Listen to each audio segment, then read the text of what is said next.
But what I discovered over the course of many, many years, we're talking 54 years, is that people who go to smaller schools might, if they go to the right ones, might be able to be placed in jobs with people who are like-minded.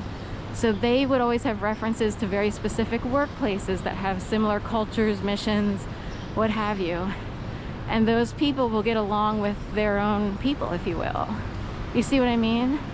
And then they have job security. Now, throughout life, a lot of people go through phases of they wish they could experience this, they wish they could do what other people do, they wish this. I totally get it.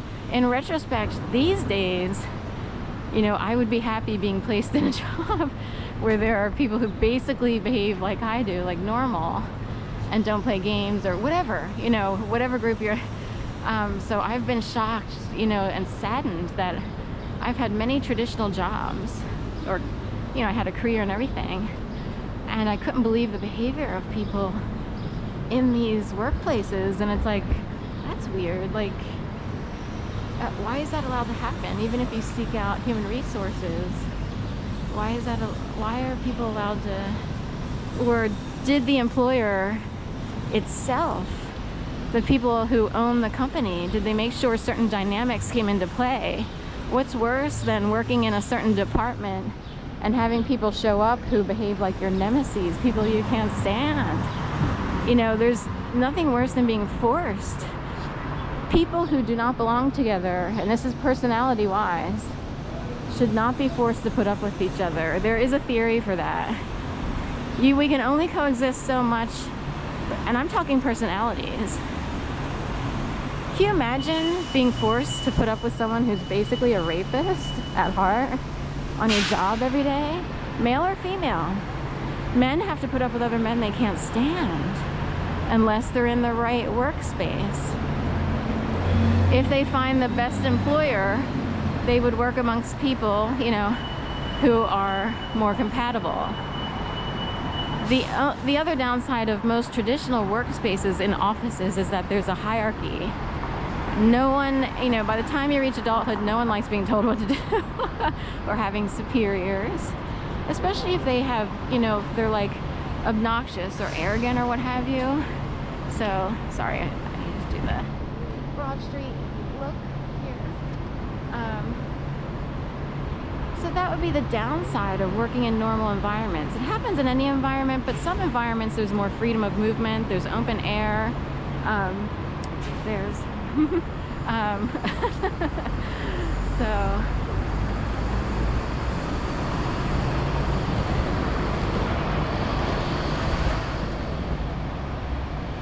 there's, you know, you can you can walk away. Can I go that? I'm supposed to go this way. You can, you know, there might be more opportunity to sort of leave the area. If you work in a traditional 9-to-5 office,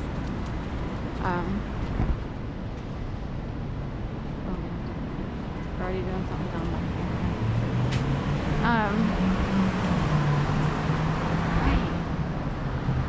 I got the word.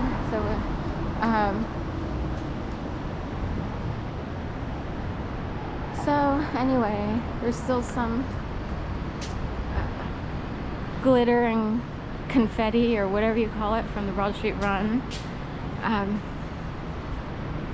But just sort of rambling here about workspaces and how many people, you know, have harmed themselves or others because of very bad dynamics in workspaces. You know, there are huge corporations, and, you know, then all kinds of things come into play. Families are ruined. There's temptation when there wouldn't have been one in the past. It's, you know, there's a million things that go on because of, you know, different ways to earn a living and opportunities that come along and so forth and so on. I do know that there are people who have good mojo sent to them. So if you wind up in a really bad situation like a divorce and you didn't want a divorce, say you were like sad about this and really upset, heartbroken, devastated. Some people get really good mojo, or they get over it more easily than you know, than those whose entire lives were, you know, people whose eyes are open to their entire lives being uprooted, disrupted, and reshuffled around, and they're forced then to put up with the person who they trusted, now with someone else. And both of those people act obnoxious, and as if there's no remorse, no nothing. They just sort of are condescending, belittling to the person left behind. Can you imagine that? How much pain? So there would have to be good mojo in the sky to be able to move past that. And even if people try to move past it, then there was stuff I hear, but even if people try to move past it, you know, anyway, I was on a point there, but typically those experiences are very difficult, very disturbing and upsetting. And to think that there are people who have no remorse about their actions of incredibly, you know, attacking another person, whether it's through divorce or through various forms of harassment. I sometimes have wondered if my mom's sister and I wound up in a special dynamic, because it's like when my mom got divorced, she kind of described like everything happened so quickly, and it was like the world sped up really quick and then went back to normal, and nobody cares about my channel. So,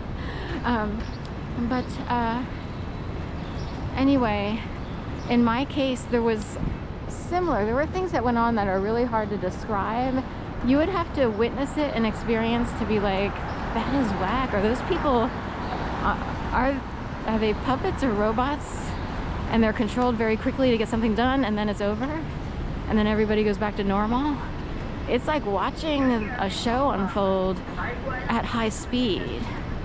It's bizarro land for people who are not part of the, dare I say, puppeted system. They would look at it like, that is whack. Like, how crazy is that? What just happened? And I experienced that. Like, what? And I wondered if my mom experienced it at a sort of lower level, or at a level designed for 1971, 72. And then in my case, I wasn't married, so they couldn't reproduce that situation, whoever they are. The people who, they would claim like, well, we have to advance souls and you have to experience certain amounts of pain in order to. No, I don't think that's necessary. We were already advanced. We're better than the people who created the pain. So we get to do other things. But anyway, point being, by the time 2011 came around, did this same network of robots and puppets and fakeazoids, did they create a new scenario?